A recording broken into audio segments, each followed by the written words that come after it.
Hi guys, so in this video I'm going to tell you exactly how I think about the markets, how I think which markets are the best ones for me to enter, and why I choose the big markets, the US market, the big 5 markets to enter and sell my products, and how I've been able to scale to over $1 million in around 1.5 years. I've made over $1.8 million in revenue. So I'm going to tell you my framework, the way I think when entering the markets, and why I choose the markets that I choose, because there's definitely a reason for that and an approach that I make with the market. Because as you know, US is very competitive. All these big markets are very competitive, and so in order for you to enter the market and see success like I did, over millions in a short period of time, you have to really think different and make different decisions than other people in order to see success yourself. I'm going to walk you slowly about these, show you examples of products here, products that I think will be able to penetrate the market really well, and why I do so. And so I really like the US market. Why I do like the US market? Because it's why I can scale the most. I can scale a lot in the US because it has a lot of people with high spending power.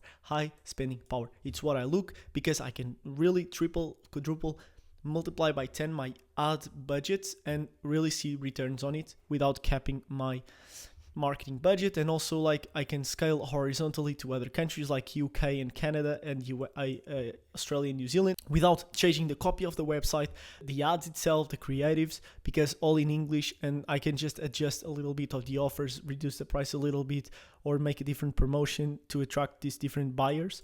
But all of the main systems are keeping the same, and so I'm able to really scale to huge numbers very quickly, as I showed you before, and it's because of this, okay? And so the US is extremely competitive, and there's a reason for that, okay? There's a reason for the competitiveness in the US.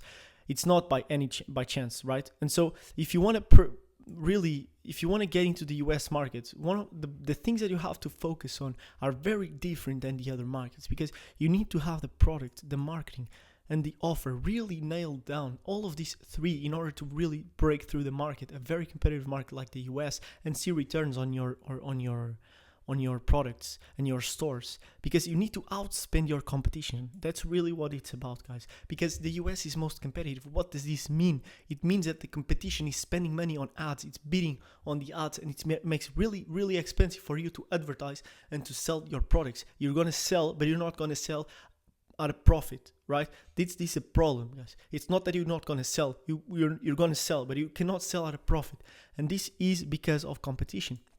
And so the way you have to think about this is you have to find a way to differentiate yourself, either in a product, marketing angle, or unique offer. You have to find one of these three. You have to be extremely good. Ideally the three, of course. But if you cannot find the three in itself, choose two or one. And if you're really good, you can penetrate. And so what are the disadvantages here? For us to get a little bit more clarity on this, what are the very big disadvantages of this? You have higher costs of advertising. It's more saturated. If you have a product, there's probably a lot of people selling this product in the USA, not in the case in other markets, right? But you also have these like advantages, high spending power. You can sell your products for a higher price, and it's very scalable, as I mentioned before. And okay, so what we need to do exactly? What exactly do we need to do to penetrate into this market with all of these disadvantages?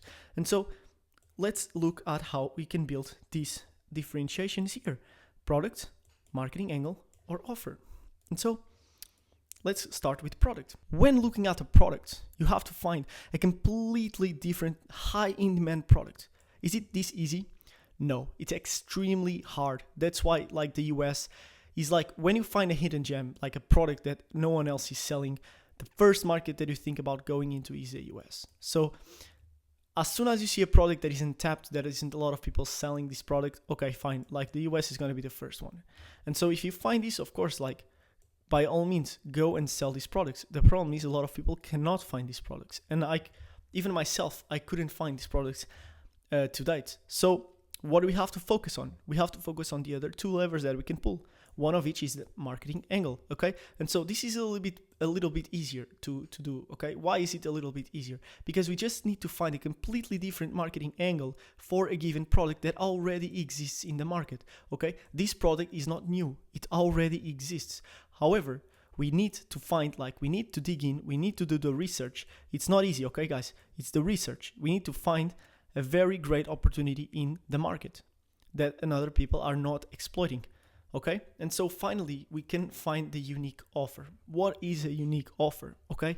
A unique offer is something that you can add to the product. For example, a bundle. You can add a different products to the offer. You can make a different promotion, right? You can sell for a different price. And so all of these things come into the offer. You can make your product a little bit higher quality. Imagine that you change the materials, okay?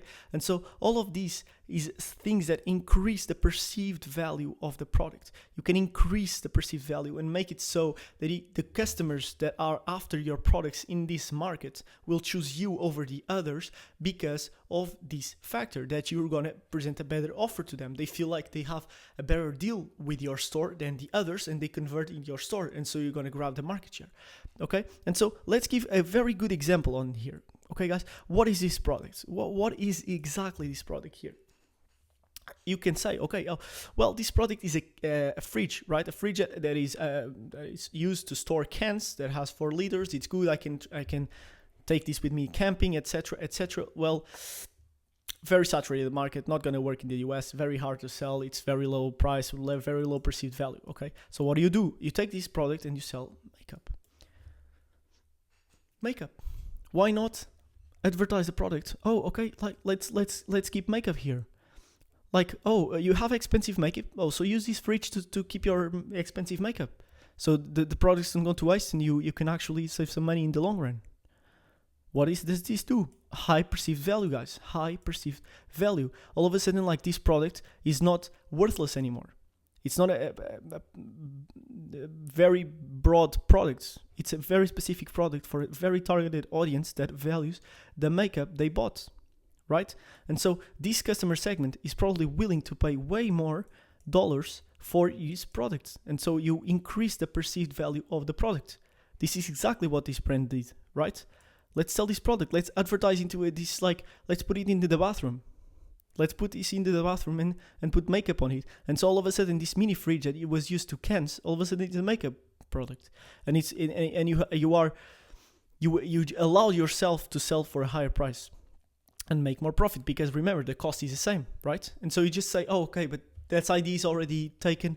I cannot do this anymore with this product. Well, think twice, because what if you started a brand with breast milk for the fridge, right? What if you went to new moms, right? And you just advertise this product. No one else is selling this fridge to breast milk. You could be the first one, and you could grab all the market share for yourself, because no one else is selling the fridge to put breast milk in it. Same with medicine, maybe, I don't know. For pet food, people love their pets. Do you want your medicine, like, do you want to take your meds and be healthier? Do you want your pets to really be healthy and get their food in a proper way? Use this fridge, right? So you have to find these different marketing angles that you can use to a product that is already out there and is already being sold for years. It's not new, guys. This product has been around for 10, 20, I don't know how many years, right? And so let's take a step further here and think about the offers that we could do, right? So look, because you put makeup on it, you're now liable, like, you allow yourself to sell this for $59. Your competitors are still charging like $30 for the product, okay? So because of this, let's assume the fridge costs $20, okay? And so your competitor is going to make $14 per sale gross profit. What do? Because you increase the perceived value and you could charge more, all of a sudden your cost is the same $20, but you're going to make $39. And so I would choose this every day of the week, right? I want to make more money per sale. And so all of a sudden you increased your profits by a ton. So this is already a way better business model. However, we could take this a step further. Remember, all we do here is working with marketing angles. We're not going off like any other thing. We're just making a different marketing angle. But what we could do more is, what if we introduced a bundle here? What if we sold the fridge plus some makeup products as well with the fridge? And so maybe we could charge $99 for this, because we would sell everything together as a bundle. right? And so remember, let's assume that the makeup is 20 bucks, the fridge is the same 20 bucks, and so our cost is now 40 bucks, but our profit went up from 14 bucks, which is what the competitor was doing selling cans, all the way to $59. So think about the difference that this makes, guys. So because you're going to be able to make way more profit per sale, because of this, you can outspend your competitors in paid ads.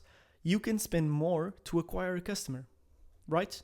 Does this make sense? Because it really is the thing that, like, because you make more profits, you can spend more on ads. And because you can spend more on ads, you're going to take more customers into your store. You're going to be able, Meta will give you more ad spots, right? Because you have the ad platform, and you're bidding. It's a bidding auction. You just need to bid more, and you bid more. You give more money to Meta, right?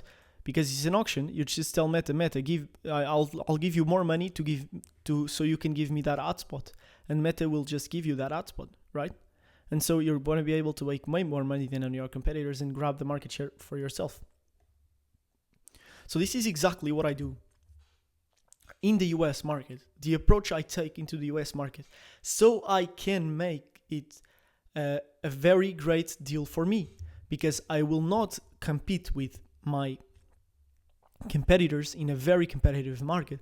I will rather create a market for myself where there's less competition. I can differentiate myself and grab my market share for me and scale to huge numbers, right?